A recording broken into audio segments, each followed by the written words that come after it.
I'm down here by the river in Changzhou. I just kind of want to take a drive along this side of the river where you have some of the remnants of kind of old China still accessible, and you kind of have around you have kind of new China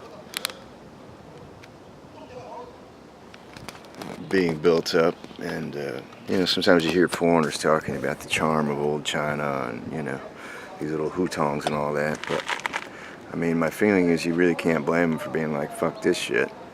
I mean, these houses are very, they're not insulated. They're pretty open to the elements for the most part, and it's kind of a dirty lifestyle, unhygienic, but you get used to it, and so most of these people are just kind of used to it. That being said, they recognize, especially along the river, I'm sure they recognize the value of their properties, and so they're gonna, kind of hang on to them to get the best deal out of it. If anybody's gonna cash it out, they want it to be them, and that's pretty much the same anywhere. I mean, in the United States, you're gonna have people reacting the same way to sort of developments. They're gonna say, "Hey, you want my property? You're gonna pay for it,"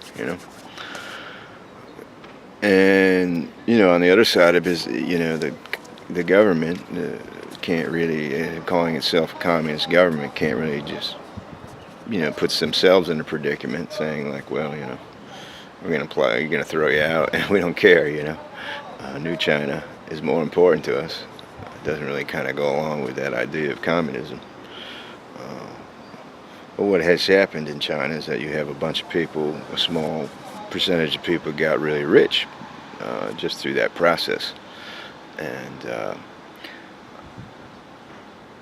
the only thing they can sustain that sort of their wealth is by continuing making promises to to large swaths of population that they're going to be able to make things better. Unfortunately, that's started to become more and more evident. It's at the expense of the rest of the world.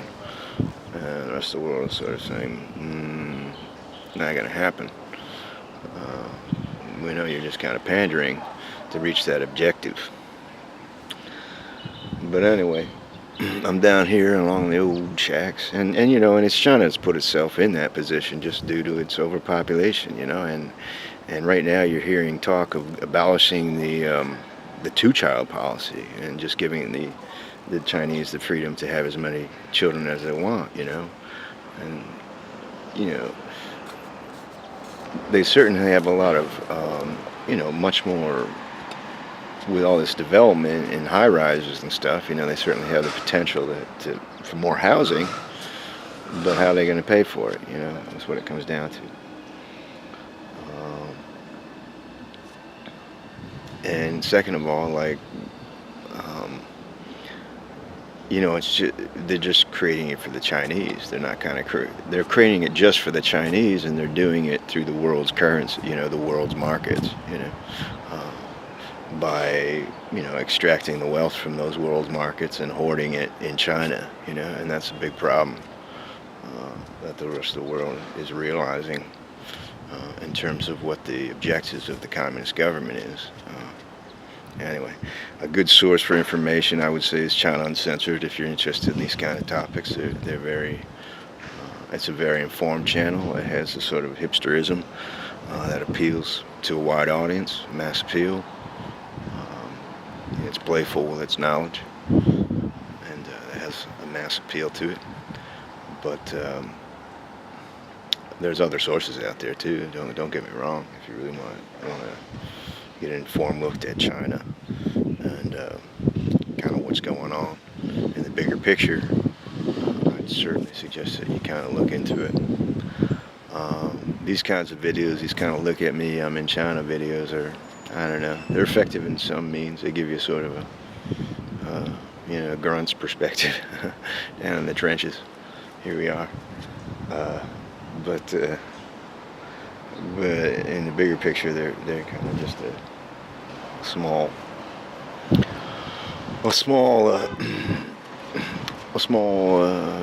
very minimal view of what's going on.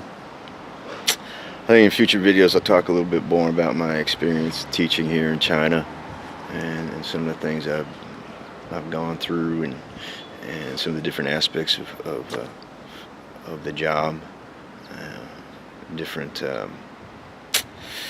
different situations you can get yourself, or the different sort of what do I want to say, different sort of opportunities that exist in it. You know, I've worked in them, I think just about all of them. You know, I've worked in universities, I've worked in kindergartens, I've worked in training centers, I've worked in joint ventures, I worked in the big brand names over here, and I've worked with the small local names over here. So I have a lot of experience in teaching ESL in China at this point.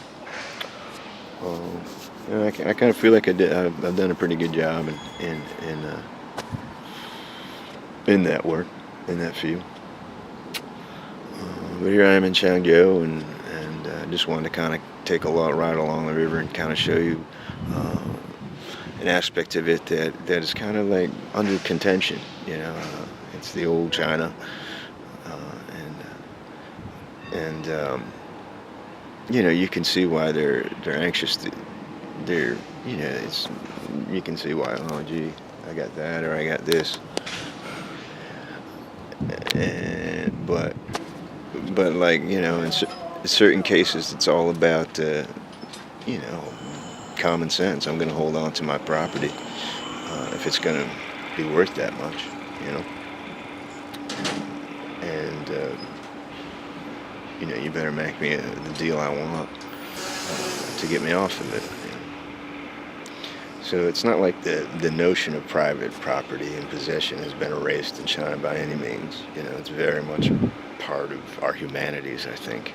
And it's just how they're trying to sort of mitigate it or negotiate it in terms of and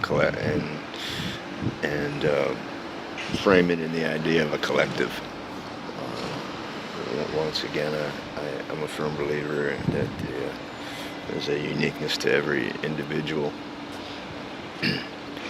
Although our humanities, in general, our humanities and our physiologies are the same mechanisms for that individual, but they're not meant to be a collective, you know, or else we'd be just one big blob of goo. We'd be one big amoeba. We got arms and legs and eyes and ears separate from one another for a reason.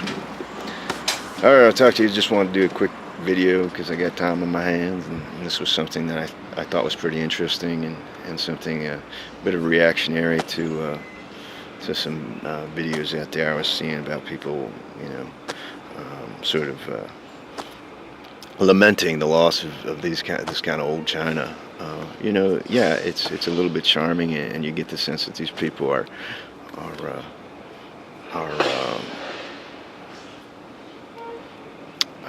very what do you want to say, resilient, you know, and whatever the world hands them.